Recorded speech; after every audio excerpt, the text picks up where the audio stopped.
Hey, that's right, guys. We are in Riley Hall with Ben Sunderlin. He's actually a graduate student in what he likes to call the bell layer. It's got a nice ring to it, no pun intended. Yeah. And I understand you're the only traditional bell maker in the U.S. Yeah, I am. As far as I know, there are other bell makers in the United States, but they utilize modern technologies and synthetic materials. I pride myself on a traditional craft, and that includes the use of loam. That's an actual mix of sand, clay, horse dung, and hair, among some other things. And that material is used in order to construct molds with profiles or sweeps, and that's how it's been done for about 800 years. So I am the only one in the United States that makes bells in that method, yes. Pretty unique. How do you get into something like this, or how did you find your pathway into doing this? Yeah, I actually discovered bell making in a ceramics class, oddly enough. I am an art student, and I'm here for my MFA, and I started making bells in a ceramics class, and I really liked the way that they rung, the way that they sounded, or as a bell maker might say, tintinnabulate. And then ever since then, I started to work in the foundry and try to cast them in bronze. And it's at that point that I started to understand a deeper meaning of the craft and where these things are made, how they're made.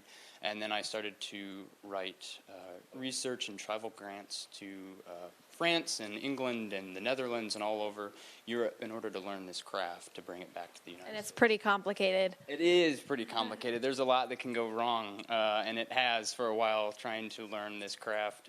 But I'm at a point now where I can successfully work the material, and I understand the sort of complexities of the profile and what that means in order for the tonal structure. And I have been working with a gentleman in Indianapolis named J.J. Smith. He owns his own business, and we have been sort of developing a casting program to try to get it out in the American landscape. So it's been a pretty exciting journey thus far. And I hear you're actually gonna ring one of the bells for us. Yes, I am. Here, and this is a bell that this is the first bell that I made in what you might say is the traditional method or an English method. So we can listen to that now. Very pretty. So it has a ring to it, yeah. So how long does it take to make a bell like that? Well, that bell is molded in a slightly different way. There are two different traditional techniques. One is a continental method and the other is an English method.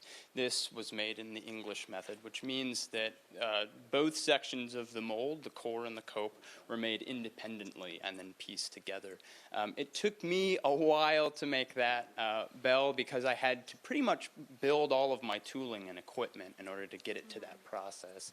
And it's also a rather interesting bell in that it is the first bell that was molded and cast in loam since probably about the middle of the 20th century. Wow. And it also is the first bell that was made in that fashion that also has been tuned to a 5-partial international standard, which that means that is the first bell that has ever been made in that method and tuned to those standards in the United States. Pretty cool stuff, Ben. Yeah.